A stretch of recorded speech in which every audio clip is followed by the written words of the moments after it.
மலர்கள் மலர்ந்தது எனக்கு மதுரசம் அருந்தட்டுமா விடுகின்ற வரையில் முடிகின்ற வரையில் கவிதைகள் எழுதட்டுமா முத்தம் என்ற கடலில் முத்து குளிப்போமா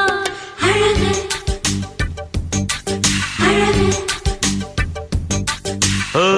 நீ நடந்தால் நடையழகு அழகு நெருங்கி வரும் இடையழகு அழகு வேலெறியும்